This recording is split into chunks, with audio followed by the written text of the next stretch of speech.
कृष्ण करुणा, ज्ञान और प्रेम के ईश्वर। श्री कृष्ण हिंदू धर्म में भगवान हैं। वे विष्णु के 8वें अवतार माने गए हैं।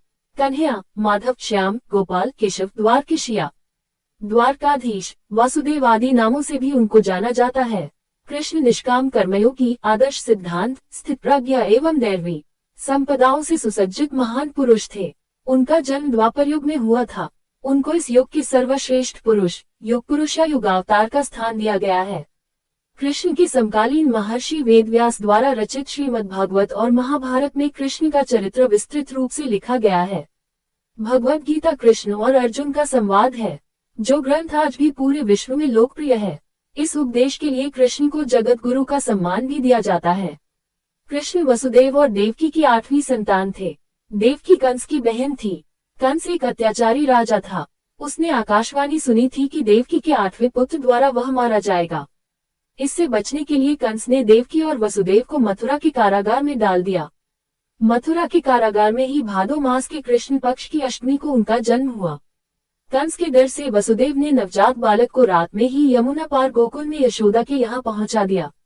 गोकुल में उनका लालन पालन हुआ था। यशोदा और नंद उनके पालक माता पिता थे। बाल्यावस्था में ही उन्होंने बड़े बड़े कार्य किए जो किसी सामान्य मनुष्य के लिए संभव नहीं थे।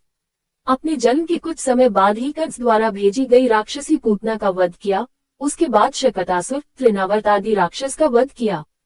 बाद में गोकुल छोड़कर नंद गांव आ गए। वहां पर भी उन्होंने कई लीलाएं की, जिसमें गोचारण लीला, गोवर्धन लीला, रास लीला आदि मुख्य है।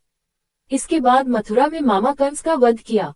सौराष्ट्र में द्वारका नगरी की स्थापना की और वहां अपना राज्य बसाया। पांडवों की मदद की और विभिन्न संकटों से उनकी रक्षा की। महाभारत के युद्ध में उन्होंने अर्जुन के सारथी की भूमिका निभाई और रणक्षेत्र में ही उन्हें उपदेश दिया। 124 वर्षों के जीवन काल के बाद उन्होंने अपनी लीला समाप्त की। उनके अवतार समाप्ति के तुरंत बाद परीक्षित के राज्य का कालखंड आता है। राजा परीक्षित, जो अभिमन्यु और उत्तरा के पुत्र तथा अर्जुन के पौत्र थे, के समय से ही कलयुग का आरंभ माना जाता है। यही कारण है कि हर साल भाद्रपद मास के कृष्ण पक्ष की अष्टमी तिथि को मुरली मनोहर कृष्ण का जन्मोत्सव देश दुनिया में धूमधाम से मनाया जाता है। कान्हा के भक्त उनके जन्मोत्सव के ठीक 6 दिन बाद एक आम बच्चे की तरह उनकी छठी पूजा भी करते हैं।